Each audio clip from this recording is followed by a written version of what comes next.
Well, President Putin has put the brakes on what could have been a deepening diplomatic row with the US, which is expelling diplomats and slamming new sanctions over claims of hacking the US election. The Russian leader says it's not the time for such unfriendly retaliatory actions, even though such a response would have been warranted. We reserve the right for tit-for-tat measures, but we won't stoop to kitchen diplomacy. We'll plan our next steps to restore Russian-US relations based on policy which the new administration of Donald Trump will pursue. We won't create hurdles for American diplomats. We won't expel anyone. Well, let's go live to RT's Emily Sue to get the latest reaction. Obviously, Russian officials understandably aggrieved at what's gone on, but allegedly there will be no response, Emily. Is that right? Yes, absolutely, Dan. And in Putin's statement, in response to these latest U.S. sanctions, he has described them as provocative and that it undermines U.S. and Russian relations, adding that it is harmful to the entire system of international relations. But despite all that, Putin has confirmed that Russia will not be expelling any of the American diplomats working in Russia, contrary to what Sergei Lavrov, the foreign minister, has suggested earlier. Now, in that statement we just aired just now, it's also an obvious hint that Putin is saying that he will be dealing with Donald Trump, the incoming U.S. president. And despite that he's regrettable that Obama chose to end his administration in this way, Putin congratulated Obama and also wished him a happy new year. And before all these latest developments, some media outlets have been allegedly spreading false information.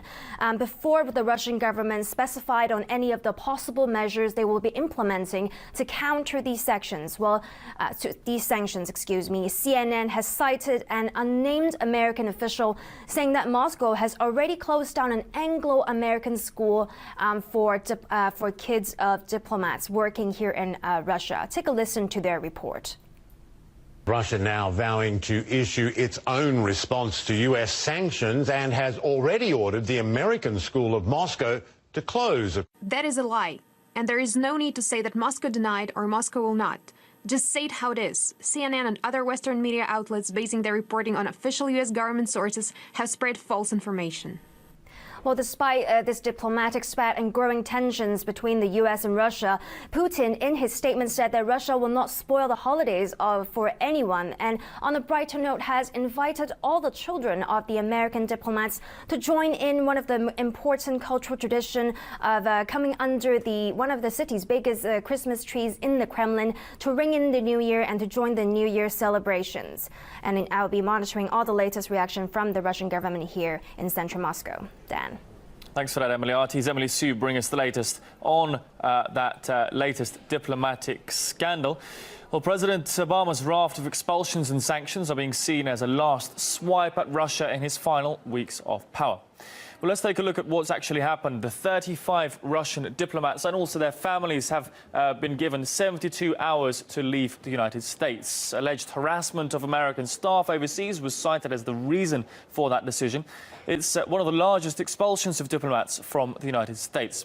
Also, 2 Russian compounds allegedly used for intelligence purposes in New York and Maryland are also being shut down.